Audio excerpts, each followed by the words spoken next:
പുതിയൊരു വീഡിയോയിലേക്ക് എല്ലാവർക്കും സ്വാഗതം. ഇന്ന് നമ്മൾ ചെയ്യാൻ പോകുന്നത് ഫോർഡ് ഫിയസ്റ്റൻ്റെ ടൈമിംഗ് ബെൽറ്റ് റീപ്ലേസ് ചെയ്യുന്ന ഒരു വീഡിയോ ആണ്. 1,00,000 കിലോമീറ്റർ കൂടുമ്പോഴാണ് ഈ ബെൽറ്റ് മാറ്റേണ്ടത്. അതുപോലെ തന്നെ ഇതിന് കാര്യമായിട്ട് നോക്കാനുള്ളത് ക്യാം, ക്രാങ്ക്, ഫ്യൂവൽ പമ്പ്, ഇതിൻ്റെ 3 മാർക്കുകളാണ് നോക്കാനുള്ളത്. ഫസ്റ്റത്തെ ക്യാമിൻ്റെ മാർക്കാണ് ഇപ്പോൾ നിങ്ങൾ വീഡിയോയിൽ കാണുന്നത്.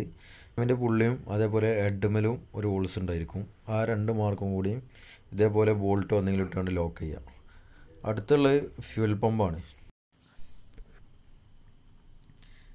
ഇനി അടുത്ത് ശ്രദ്ധിക്കാനുള്ളത് ഫ്യൂവൽ പമ്പിൻ്റെ മാർക്കിംഗ് ആണ്.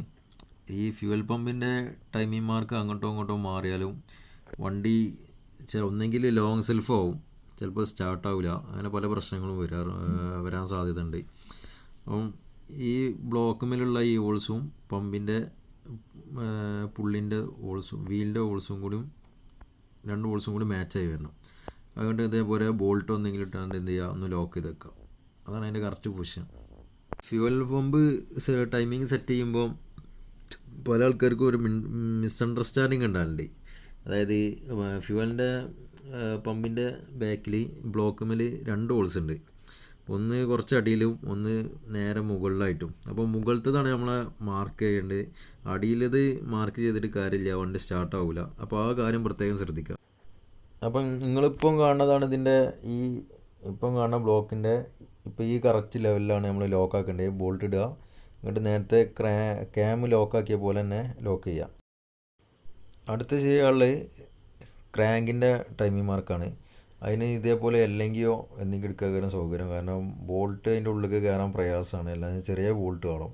അതിലേറെ നല്ല 25-ൻ്റെ 30-ൻ്റെ അല്ലെങ്കിൽ എടുത്തിട്ട് ഇതേപോലെ കയറ്റി വെച്ചാൽ മതി. അതായിരിക്കും ഒന്നും കൂടി സൗകര്യം.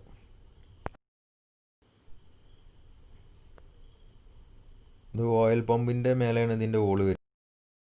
ഇതിപ്പം ക്രാങ്കിൻ്റെ സെൻസിങ് വീലാണ് ഇപ്പോൾ നിങ്ങൾ കാണുന്നത്. ഇതിൻ്റെ ക്രാങ്കിൻ്റെ ടൈമിംഗ് മാർക്ക് അതിന്മേലാണ് വരുന്നത്. ആ ഹോള് ബാക്കിയുള്ള ഹോൾസിനൊക്കെ മാറ്റമുണ്ടാവും. നമ്മളെ ടൈമിംഗ് മാർക്ക് വരുന്നത് റൗണ്ട് ഷേപ്പിലുള്ള അതിന്മേലാണ് നമ്മൾ ലോക്ക് ചെയ്യേണ്ടത്. അതുപോലെ തന്നെ ഇതിൻ്റെ ഒരു പ്രധാന ഭാഗമാണ് ടെൻഷനറാണ് നമ്മളെ ബെൽറ്റിനെ ലൂസാക്കണതും ടൈറ്റ് ആക്കണതും. എത്ര ടൈറ്റ് ആക്കണമെന്ന് വരെ തീരുമാനിക്കണം നമ്മളെ ടെൻഷനറാണ്. അപ്പം ടെൻഷനറിന് 6 എല്ലെങ്കിൽ വെച്ചാലാണത് ടെൻഷനർ ടൈറ്റ് ആക്കേണ്ടത്. അതുപോലെ തന്നെ അതിൻ്റെ സെൻറ്ററിൽ കാണാം ഒരു 13-ൻ്റെ ബോൾട്ടും ഉണ്ടാവും. അപ്പം ടെൻഷനർ ഏത് ഭാഗത്തേക്കാണ് ടെൻഷനർ തിരിച്ച് ടൈറ്റ് ആക്കേണ്ടത് എന്നൊരു ആരോ മാർക്കും കൂടി ടെൻഷനർമേൽ തന്നെ കൊടുത്തിന്. അപ്പം ആ ആരോ മാർക്ക് ഇട്ട വശത്തേക്കാണ് ഇത് നമ്മൾ ടൈറ്റ് ആക്കേണ്ടത്. ഇനി അടുത്ത് നമ്മൾ സെറ്റ് ചെയ്യാനുള്ള ബെൽറ്റ് സെറ്റ് ചെയ്യാനുള്ളതാണ്. അപ്പം ബെൽറ്റിൻ്റെ ഡയഗ്രാം ഒന്ന് നോക്കാം. ഫസ്റ്റ് ക്രാങ്ക് ഷാഫ്റ്റുമെന്ന് നേരെ വാട്ടർ പമ്പുമെന്ന് നേരെ ടെൻഷനറുമെന്ന് ഫ്യൂവൽ പമ്പുമെന്ന് പിന്നെ ക്യാം ഷാഫ്റ്റുമൊക്കെ വരും. ക്യാം ഷാഫ്റ്റുമെന്ന് പിന്നെ ഐഡർ വീലുമെന്ന് നേരെ ക്രാങ്കുമൊക്കെ തന്നെ പോകും. അങ്ങനെയാണ് ഇതിൻ്റെ ഡയഗ്രാം വരിക. അപ്പം ബെൽറ്റ് സെറ്റ് ചെയ്യുമ്പോൾ നോക്കാനുള്ളത് ഏറ്റവും അവസാനം ടെൻഷനർമേൽ കയറ്റിയാൽ മതി, അതായിരിക്കും സുഖം. ഇപ്പോൾ ടൈമിംഗ് ബെൽറ്റ് ഫുള്ള് സെറ്റാക്കി കഴിഞ്ഞ് ബെൽറ്റ് ടെൻഷനറൊക്കെ ടൈറ്റാക്കി ബെൽറ്റ് ഫുള്ള് ടൈറ്റായി. ഇപ്പോൾ ഇനി അറിയാനുള്ളത് ടൈമിങ് റെഡി ആണോ അല്ലേ എന്ന് അറിയാനും വേണ്ടി നമ്മൾ 2 റൗണ്ട് ക്രാങ്ക് ഷാഫ്റ്റ് 2 റൗണ്ട് തിരിക്കുക. ക്ലോക്ക് വേസിൽ ഫ്രണ്ടിലേക്ക് 2 റൗണ്ട് തിരിക്കുക. അപ്പോൾ ക്രാങ്ക് ഷാഫ്റ്റ് 2 റൗണ്ട് തിരിച്ചതിന് ശേഷം നമ്മൾ ആദ്യം വെച്ച ടൈമിങ് ഫുള്ള് റെഡി ആണോ എന്നും കൂടി നോക്കുക. ആ ടൈമിംഗ് മാർക്ക് ആദ്യം വെച്ച അതേ പൊസിഷനിൽ 3 വീലും, അതായത് ക്രാങ്കിൻ്റെ വീലും ക്യാമിൻ്റെ വീലും ഫ്യൂവൽ പമ്പിൻ്റെ വീലും ആ മാർക്കിക്ക് അതേ പൊസിഷനിൽ വരുന്നുണ്ടെന്ന് നോക്കുക. പഴയ പൊസിഷനിൽ വരുന്നുണ്ടെന്നുണ്ടെങ്കിൽ നമ്മൾ ആദ്യം വെച്ച അതേ മാർക്കിക്കാണ് വരുന്നതെന്നുണ്ടെങ്കിൽ ടൈമിങ് റെഡിയാണ്, പക്കാ ടൈമിങ്ങാണ്. ഇനി മാർക്കിക്ക് വരുന്നില്ല എന്നുണ്ടെങ്കിൽ നമുക്ക് എവിടെയോ ഫാൾട്ട് ചെയ്യാം, എവിടെയോ ലോക്ക് ചെയ്ത് ബെൽറ്റിട്ട് പോകുന്ന അങ്ങോട്ടോ ഇങ്ങോട്ടോ എങ്ങോട്ടെങ്കിലും വീല് തിരിഞ്ഞിട്ടുണ്ടാവും. അതാണ് ആ മാർക്കിക്ക് എത്താത്തത്. ഇനി വണ്ടി ഒന്ന് സ്റ്റാർട്ട് ചെയ്ത് നോക്കാം. നമ്മളെ വണ്ടി സ്റ്റാർട്ട് ആക്കുമ്പോൾ അധികം ലോങ് സെൽഫോ കാര്യങ്ങളൊന്നുമില്ല.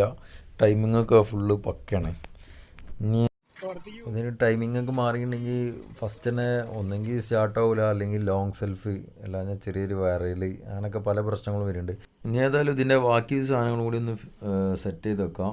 അതേപോലെ ടൈമിംഗ് കവർ, എൻജിൻ പുള്ളി, ഫൗണ്ടേഷന്, അങ്ങനെ അല്ലറ ചില്ലറ സാധനം കൂടി ഇതിന് സെറ്റ് ചെയ്യാണ്ട് ഞാൻ കൂടി ഒന്ന് സെറ്റ് ചെയ്തോ.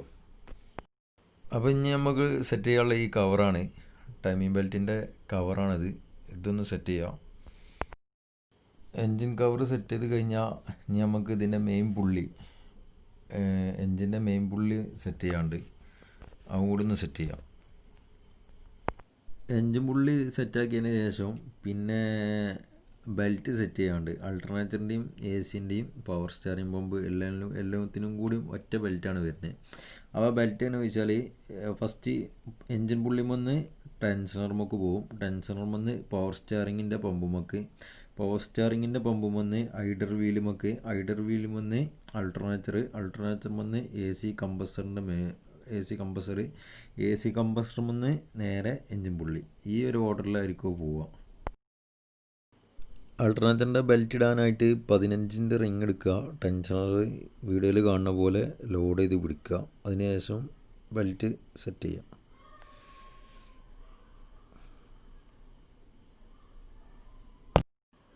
ബെൽറ്റ് സെറ്റ് ചെയ്തതിന് ശേഷം ഫൗണ്ടേഷൻ്റെ ചെറിയൊരു ബ്രാക്കറ്റും ഫൗണ്ടേഷനും കൂടിയാണ് ഇനി സെറ്റ് ചെയ്യാനുള്ളത്. അതും കൂടി ഒന്ന് സെറ്റ് ചെയ്ത് കൊടുക്കാം.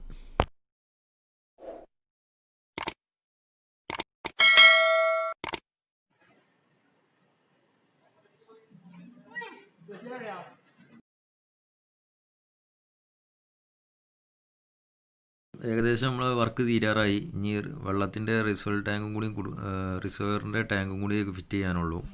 അതും കൂടി ഫിറ്റ് ചെയ്ത് കഴിഞ്ഞാൽ വർക്ക് കംപ്ലീറ്റ് ആയി. അപ്പം നമുക്ക് വീഡിയോ ഇഷ്ടപ്പെട്ടിട്ടുണ്ടെങ്കിൽ ഒന്ന് ലൈക്ക് അടിക്കുക. അപ്പം ഇതുവരെ സബ്സ്ക്രൈബ് ചെയ്യാത്തിട്ടുണ്ടെങ്കിൽ സബ്സ്ക്രൈബ് ചെയ്യുക. ആ ബെല്ലൈക്കണും കൂടി ഒന്ന് എനേബിൾ ചെയ്യുക.